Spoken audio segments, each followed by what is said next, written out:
Nigeria, Nigeria, from top to bottom, top to bottom, top to bottom, top to bottom. This one like this on Congolese. I'm doing water. Everything is not funny. They will play the ball. I play. My neighbor press ball. Good evening, everyone. Good evening. Welcome to these evening broadcasts. I welcome you all to this evening conversation as usual. We are getting there. Yesterday we had this program by 10. Today we are having it by 8 or 10 minutes after 8, as the case may be. We hope to, work our way around to get to you, especially my Nigerian West African audience, especially those of you also in UK and Europe. Join me as I review this evening. Nation First. That is the show title, Nation First. Tinubu's 10 days trip to United Kingdom and France. Some of you in the Twitter street are saying that he has gone to recharge his batteries. That the batteries are recharged so often these days, whether the battery don't they die or what. Maybe he needs a lithium battery now so that it can last for long. The question is it a duty or a dereliction? That is it a duty or someone who is ignoring us? Again, if you wish to join me at some point to make your voice heard by Nigerians and those that matter, those in authority, if you want to show them, if you want to speak to them here, as long as you keep it civil, we hold no bar. You can join me anytime and, speak in a language they would understand. Now, 10 days trip, duty or an abandonment? The question is, why do we have governors? I call them goodbye waving governors who will leave their states, go to Abuja just to say to an aeroplane. The thought alone is sickening that governors will leave their state and go to Abuja just to say to an aeroplane, bye bye, see you next time. And Gladys Oyebo, I thank you very much for always keeping faith and joining us all the time, and also making the comment section buzzing. I appreciate you. I appreciate your dedication. Now, the question is, like I said before, 10 days, 10 days trip to France and United Kingdom. Is it duty or an abandonment? Then why do we have goodbye waving governors? Then I would conclude this show by looking at the terrible thing happening in the Southeast, the insecurity in the Southeast caused by the people of the Southeast. Again, I know this particular one will not make a lot of people happy, but if I have one thing to do, if I'm to leave this earth in the next couple of minutes, I owe us one thing and one thing only to speak the truth. In the words of Dino Melaye, former senator, he will say, if you speak truth, you die. If you no speak truth, you die. So better speak truth and die. So join me quickly as we go on to get, we get crack on with this. But before I do, let me quickly invite the president and ask him, Mr. President, what's your... We reduce the purchasing power of the people, we can further slow down the economy. Let's widen the tax net. Those who are not paying now, if it is inclusive of Bola Tinubu, let the nets get bigger and we take in more taxes, and that is what we must do in the country. And indeed, as he has promised, is what he is delivering. From January 2026, people, every one of you listening to me in Nigeria, you buy gasoline, that is PMS or fuel, as we call it in this part of the world, every single liter of fuel you buy, you're going to pay 5% VAT. We must indeed widen this tax net to grab everybody by their and maybe they are not going to squeeze it yet. But again, like I said yesterday, let's widen this net and let's make it bigger. But on behalf of Nigerian people, let's see. I don't know what Nigerians can say.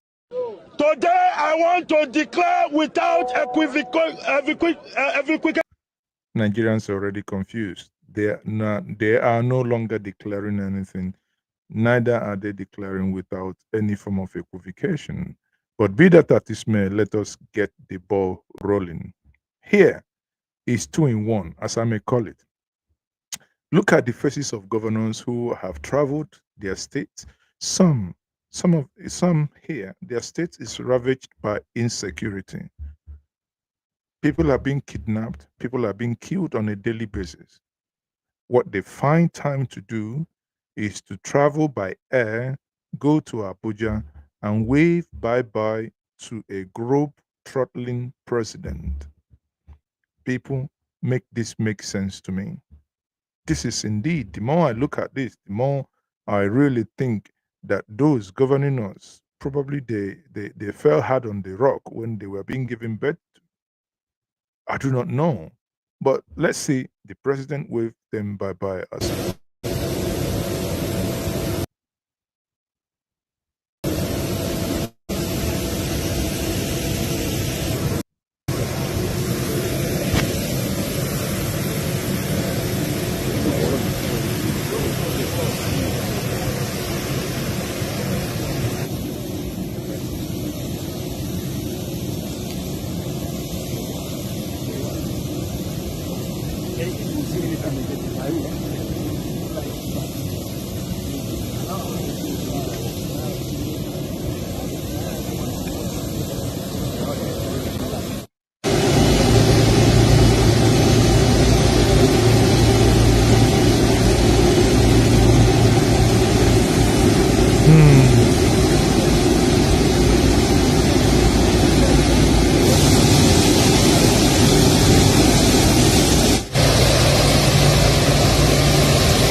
So that is from NTA, Nigerian Television Authority. Then you can see that when the president was leaving, adult governors lined up to say goodbye.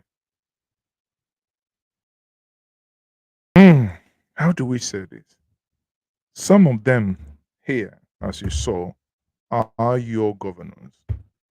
I don't know whether you saw your state governors there. Someone asked a question in one of the forums where I belong, and the question got me thinking.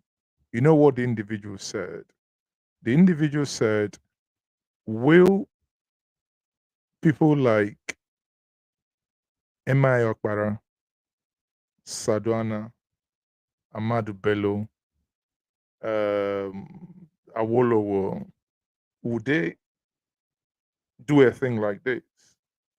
If you think about people like Jim Nwobodo, for instance, if you think about people like Latif Jakonde, even think about people like Abubakar Remy, do you think that they will leave their state and come and wave goodbye to a departing president, and they repeat that next time that he departs, and they repeat that again? Just like as we saw in Japan, by the time he landed in Japan, or the president landed in Japan, we actually saw a different set of people. Those who traveled with him still came back. Oh, they traveled ahead of him, came, waited for him to come and shook hands. Sorry, he can't make these things up, I tell you. Those who went ahead of him and stood there to say to him, Papa Nata Oyoyo. Then I asked, does it really make sense? Right? Now, I asked this, let me ask this, questions. As we speak, as you saw in the video tonight, the president has departed Abuja for 10 days working visit. Well, I think Bayo Ononuga said is a 10 days working vacation in France and the United Kingdom. A trip that, in my view, would test the patience of Nigerians already squeezed by high inflation and rising insecurity, especially the southeast and northwest. We will examine the cost, the constitution question here, the constitutionality of it, the security vacuum at home, and the economic trade off. Okay, guys. So everyone stay tuned now. We are going to be doing, these are things that we will be reviewing today. Again, recall, it's when we talk about these 10 days, these 10 days is just, I do not know, working visit. There is something that I can tell you that these government, in order to shut out the vice president, has consistently, whenever the president leaves the nation, sometimes they say, they never say it's a medical trip, but they will tell you it's a working visit where he goes and he disappears. In order not to hand over, they've devised their means just to say it's a working visit. So we're going to give you a quick, a chronology of the president's recent return from Japan, Brazil in late August, early visit to France, UK in 2024 and April 2025. These are things that we can, see. The main feature here is the physical price of frequent, the cost per se of this travel. Numbers matter, as they say, and these numbers are nothing but cash, right? So let's get this conversation going with facts. And here, in my view, are key data to help us, look at it this evening. In 2024 alone, the presidency purchased over 23 billion in foreign currency to fund international travel for top government officials, a jump from 18.6 billion in 2023. Investigation and trackers have placed the cost of presidential and top government officials in the billions. Today in Nigeria, billions means nothing. We only talk about trillions. We generate trillions, we spend trillions, our money, it's heading towards Zimbabwean dollar. There is also from, if my memory serves me right, I think from Ripple Metrics, they had a tally and they put the presidential trip at about 5.9 billion across 2 years. Other industries commentaries estimate about 26.3 billion over 18 months when we factor in the fleet, parking of the fleet, the logistics, and other allowances accruing to those that are going with the president. Now, but there is the angle that would make us probably think deeper is this is about public fund. When a nation's households are railing, when food and fuel, when food and fuel prices bite us harder, when the central bank is fighting currency instability, we are still paying for subsidy even when they are denying it. We're still paying money to wage and defend the naira even when they are denying it. A leader repeated extended absence from the country paid by public fund. Are these mere optics? Well, some will argue they are physical, recklessness, right? Physical Recklessness. That's what it is. Well, be that as it may, that is on that one. But let me come to something again that even makes some certain party members to question these acts of constant visit. What about when we talk about the constitution and the continuity of these things? Did the president follow the rule? I don't know. I'm not a constitutional lawyer. But again, one must also put certain things in perspective. I had a note somewhere when I read where some individuals were criticizing that, and they had to quote the Constitution. Now, let's talk about this. Section 145 of the 1999 Constitution requires the president to transmit a written letter to the Senate and the Speaker when he is aware, so that the vice president can act on his behalf. The question that must bug even the party members is, has the president done so? Some critics who are even not the party members have also said, well, that this has happened time without number. Working vacation were taken without formal handover, provoking constitutional concerns. Now, what is the constitutionality of it? Nigerians are just acting Sidon the look. This again is not the administration trivial. It is about clarity of command, living without formal transmission of power. You know, leaves, or rather, we shouldn't have any room for any form of ambiguities that may invite governance drift. Again, we do not know how the vice president is taking it. Some are mocking the vice president on the Twitter street, that is the X street, saying that Sheyi Tinubu has taken over the duties of the vice president, and the vice president is not happy. He's hiding somewhere. Well, recall that the vice president once called Professor Yemi Osibanjo more or less an ice cream seller. So we don't know in his case now. Probably you guys are going to call him the Kunu seller, since he is not acting and living to that which he ought to be doing. Now, for consequences, what does this mean for the economy and ordinary Nigerians? Then again, we can look at, I think we can look at the opportunity cost. Money spent on travel could fund social programs, security, logistic, or targeted subsidies, right? Let's look at it this way.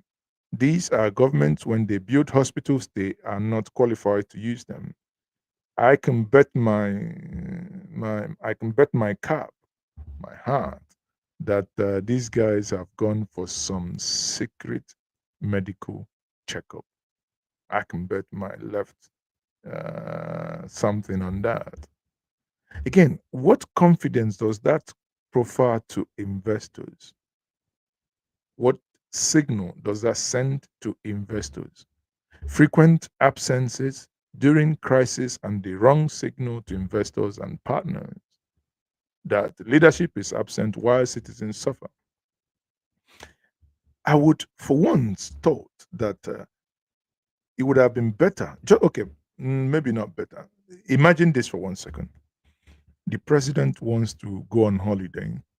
He leaves Abuja, leaves Lagos, goes into Obudu Ranch for his vacation. Do you know that's going to happen? What they do know how that's going to help us. The moment the president leaves Obudu Ranch and goes back to Abuja, booking, events, whatever skyrockets in there. Even that time that he is there, enough buzz, enough revenue, enough activities will be there. But now we will only be making money for British Airways and maybe Richard Branson Airline, that is Virgin Atlantic, those flying direct to London. Two, for those who may now want to go and see Mr. President, those who may wish to go to France. Oh, Air France, I forgot, is also flying directly to France. So you see how we are losing money in all these things, notwithstanding that we have currency and forex pressure, right? We're not still talking about the 23 billion naira forex used for trips and link to, obviously that has led us to other broader issues. People, I do not know. I do not want to cry more than the bereaved, but this doesn't sound. I do not like the taste of this. I don't think this is making sense to me in any way, shape, or form. But hey, if we have adults who want to leave their various states, go to Abuja just to shake the hands, again, is left for them to do. And these are governors, like I said before, left their states. Someone made a comment here saying, "Onye unu ya na-agba ọkụ, ọ na-achụ oke." In terms of insecurity, translate that in English, it means a man who chases rat when the house is on fire. Isn't that what we are doing here? When I look at these men standing here, isn't that what it is? They've left their states, just line up to wave a fellow adult bye bye. For some reason, the level of wastage that we have in Nigeria is legendary. I don't know. Honestly, I don't know. I don't know how many nations in this planet that does these things we do, and we do them. We call them, it's a Nigerian thing. Well, if the Nigerians, if the fellow citizens allow that to happen, so be it. Hmm? Right? So now let's come down to the question of the South is insecurity. I had earlier said multiple times that the current level of madness that we witness in the Southeast is self-inflicted. Now, let's for a start, why exactly does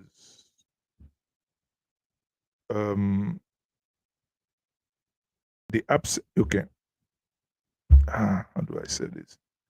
The absence of a governor in Imo State, for instance, where in Okigwe and in Olu are now no-go areas that people cannot go. I read a story that broke me.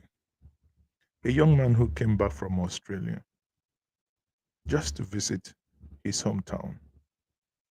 Sadly, the second part of the story is actually more tragic.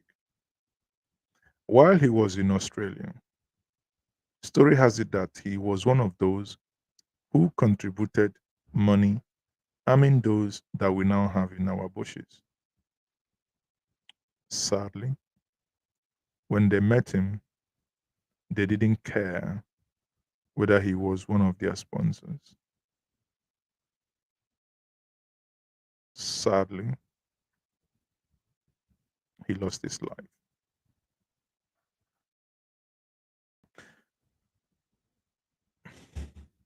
I thought hard about it, and I was kind of saying to myself, if he had stayed back in Australia, he would probably still be alive. He will. We have had all manner of videos, audios come out of Okigwe and Olo that are heart wrenching.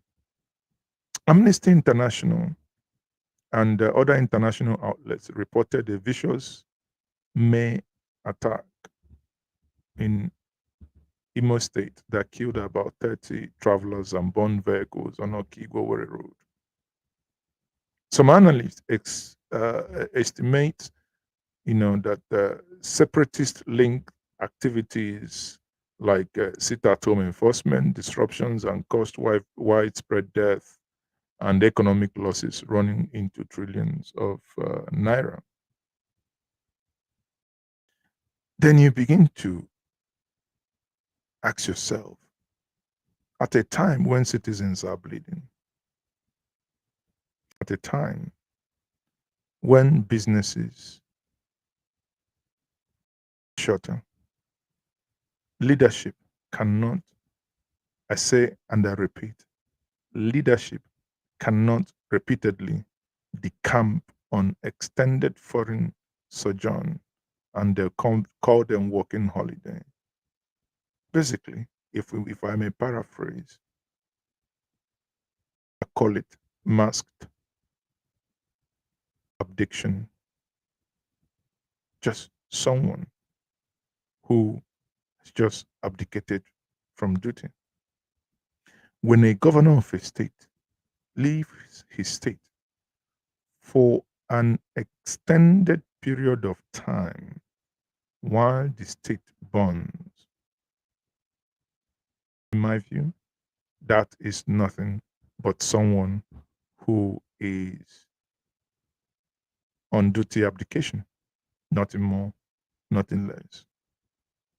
Small businesses are suffering, civil servants are angry, youth activists, everyone is registering their angst. I don't know how we will deal with that. You tell me. Now the question is, how do we actually get these things sorted out? I don't know. You tell me. I had called for people to actually, you know, lay down their arms and probably surrender themselves to the law enforcement agencies. Because if you go back, you will see that a while ago, SPM intelligence and related reporting agencies estimated that the sit at home and the disruptions have cost the economy in Alibo trillions of naira. SBM estimates that Ndibo have lost about 7.6 trillion naira losses since 2021 and cost hundreds of deaths, if not thousands. When a movement's tactics bankrupts business and kills people, the protest becomes a strategic attack on a region's prosperity. Quote me on that. You may choose to tweet it out. I repeat, when a movement tactics bankrupts businesses and kill people, the protest becomes a strategic attack on a region's prosperity. You can always quote me on that. Since 2021, I've been warning us on this. Some called me names. Some said they won't subscribe. I say, if that is the reason why you're going to unsubscribe from the sound of my voice, both on Facebook and on YouTube, I say, please, by all means, I say goodbye to you because I don't know how else I can say that because my heart bleeds. My heart bleeds. The things we hear that is happening in our place. Honestly, it makes me shudder.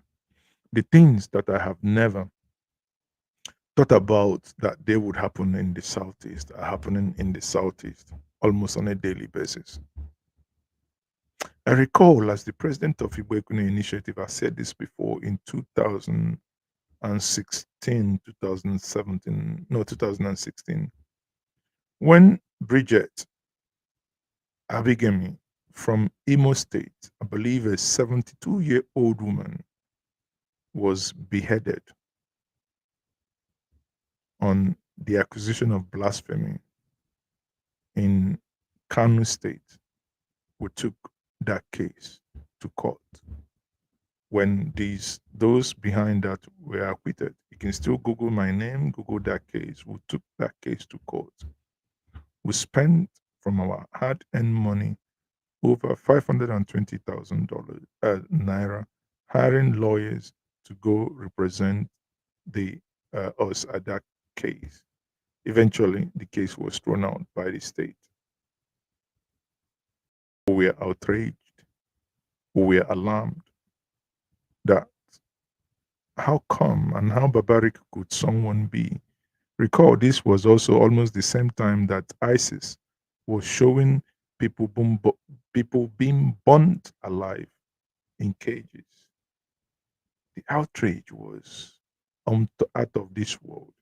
None of us could fathom that human beings could actually be capable of doing such nasty things to another, cutting an individual's head, severing the head, putting it on a pole.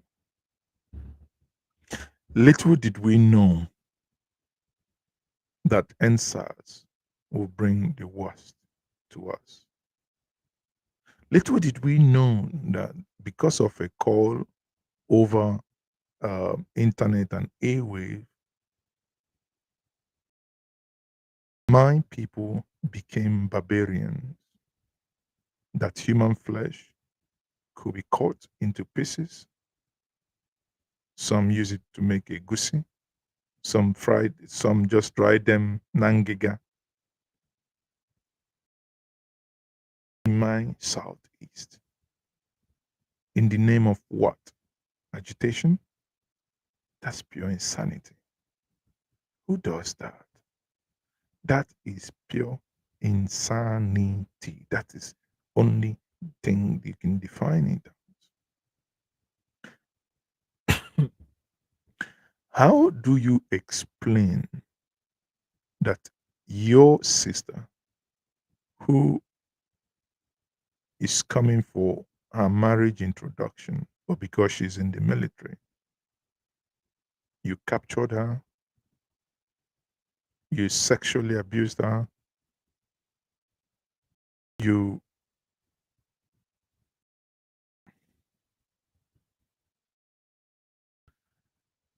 slit the throat of the husband, killed the driver, every other person. Your own sister, upon doing all these atrocities to her, after the sexual abuse, taking turns, used to cut off her private parts, slit her throat, and let her die. In all that she begged for you, her brothers, to save her. What is the difference between you and ISIS? What is the difference between you and those that killed Mrs. Bridget in Kano on the altar of blasphemy? When we saw ISIS and that Bridget's case, and also a lady that was murdered in Lube, a lady from the Redeemed Christian Church, when she was preaching in the morning, the outrage filled everywhere. Suddenly, where are we, Ndibo? Why are we no longer outraged that these things are happening in our backyards? Why are we this daft? How can someone believe that you can shoot your way into a country by just living like an animal? All the places you went to, you destroy them. We are builders, not destroyers. You went into Osumohu. You destroyed Osumohu. People deserted the whole place. You go into people's houses. You take their roof, their roofing sheets. You take all the metal used in the house, the handrails. You sell them as scrap metals. You take all the air conditions. Some are even beginning to take the interlocking systems that were used in there. how ndị Igbo bụrụkwa na nwa nke a bụrụ obere omume anyị dị ife echekwala nwa mgbe nche na anyị mara ife but this is not us. This is not us. This makes my heart bleed. I know many are tuning off because you do not want to hear the hard truth.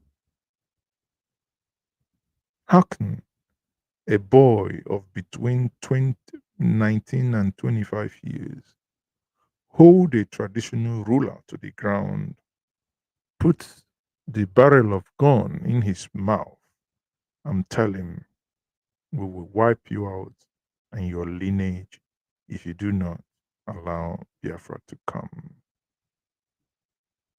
I do not think these individuals are real Biafrans. I see them as opportunistic criminals.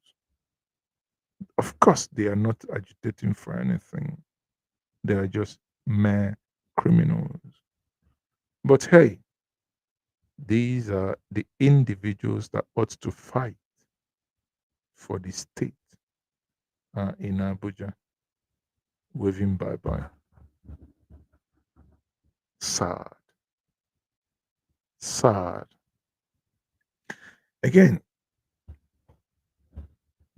if I stay within the southeast, but now not the insecurity, I also look at the comments made by Abike Dabri. I would address the Abike Dabri's case on a different video. I cannot fathom, I cannot believe that I once worked with this woman, with Franco Lisa, in the same office. Funny enough, my wife actually reported to her directly when we were all at the NTA headquarters in Lagos, Awolowo Road. Then she was a reporter. I was in production. I was, my boss was, I had two bosses then. One was Adiele Oyendibia and Akpauzo when we had to shoot One Big Family. And the director then, Sadiq Daba, late. So I can't fathom that. Then I asked myself, yes, in the Southeast, the Igbo are destroying and killing themselves over nothing, absolute nothing, over something that is unrealistic, something that is nothing but scam, that people are scamming you, telling you lies, that you can't see it.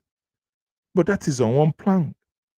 On the other plank is that when somebody is given a post to act for the interest of the nation, I do not see and think that tribe should come in to what you're thinking. In a video, in a tweet that's been trending, I might quickly look at that and bring that up here. In a tweet that's been trending, Abike Dabiri has been, was seen retweeting Abike. Let me see if I can find that. Abike Dabiri has been seen retweeting a tweet that obviously was condescending to Ndibo. But hey, it's not the first time. But as many will know, Ohanes and Ndibo had actually waded in that. You can find the full report. I think it was also published on NjenjeMedia. You can look at that. Ohanes and Ndibo. Let me quickly share this so that you can also see this. Right? Ohanes and Ndibo also had waded in. Ohanes and Ndibo has accused NITCOM chairman Abike Dabiri Erewa of neglect and derogatory treatment of Ndibo. or of Igbos abroad, raising concerns over the alleged maltreatment of Igbo people in different countries. Now, actually, I believe, let me figure out. I believe last month. Now that we are saying this, actually, I recall that I sent her a message. Yes, I sent her a message. That was on 25th of July. The message reads, this the message here. The message reads, "Good day, good day, ma. Please find attached for your attention in case it hasn't come to your attention. Thanks, thanks in advance for your kind intervention as always." Okay, there was this female. I think the video is, because I wiped my telephone. The video is gone now. There was this some ladies. They were said to be stranded somewhere. So I had sent it to her, calling her attention to that in case if she hadn't seen that. But sadly, she didn't come back to me, right? If I recall, the last time I had a communication with her was during the COVID affair to bring back Nigerians stranded in China when many of them reached out to me. But on that, she gave me the number of the then foreign minister, Minister of Foreign Affairs, Onyama, whom I contacted because of the COVID-19, and eventually APs was able to bring them back. Now, come back to this. You can see that Ohaneze is just then accusing her of not doing what she ought, what she's supposed to do, right?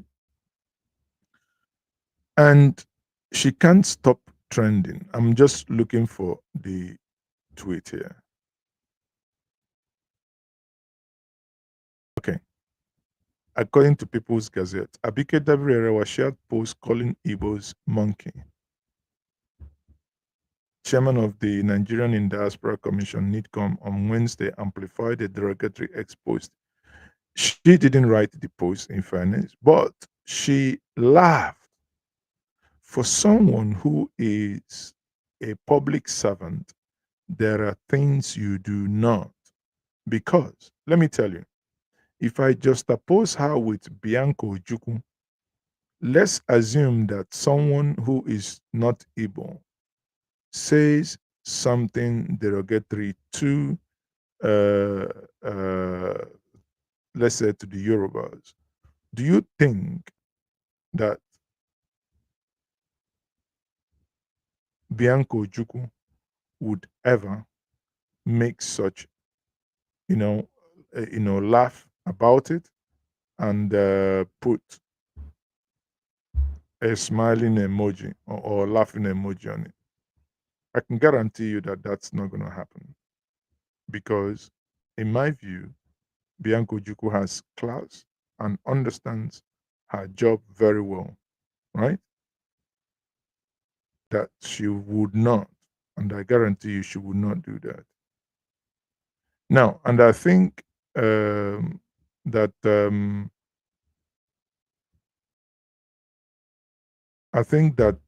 Sam Amadi also had the following to say. Quickly, let me play that. Hello, welcome to another edition of Thursday Democracy Broadcast. My name is Dr. Sam Amadi, and today I would like to consider the issues around what looks like a Twitter storm over a post by one Wale Akerele on the issue about Igbo people, and he made a very devastating comment and described Igbos as gorillas, chimpanzees, and all kinds of dirty words. But the key point is not what he said or posted, is that the high-ranking office of this government, the head of the Nigerian Diaspora Commission, Abike Dabire, liked it and laughed and smiled and cheered this vilification of Ndibo, who are part of the constituency he has responsibility to cater for. There's been so much backlash on Twitter, now X. But the point I want to bring is that there is now a trend of vilification, hate speech, and attack against Igbo people.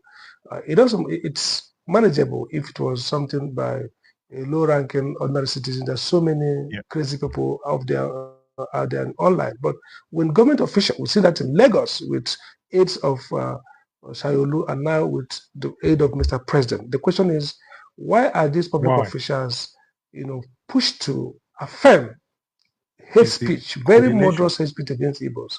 And what are the Igbo leaders doing to draw attention of Mr. President and their principals to stop this? Let's not forget that today narratives control almost everything. And what that means that if you allow people to stigmatize the people badly in this way, it can affect both economic, social, and political outcomes. So I expect more robust, pushback by Igbo public office leaders talking to these people and controlling this epidemic that might bring us, God forbid, back to the past history of attack, mass violence against Igbos. Please, let's rise up and defend our name. Onekwe Chiekwe. Ndewono. Thank you Hello. very much. Thank you very much, my brother. Well spoken on that. I think here I'll anchor it that I lend my voice in condemning the attack that is actually going on in the social media spaces, especially and sadly by those who are paid with our sweats, our taxes, our collective patrimony. That should disease henceforth. On this note, I say thank you very much for joining me. I'm still Mazes, okay? Join me tomorrow, Friday, for my Friday hangout, where we discuss serious issues with a dose of laughter and something to drink. Whatever it is, just get something. It's going to be fun. Good night from this part of the world. Ah, la, la, la.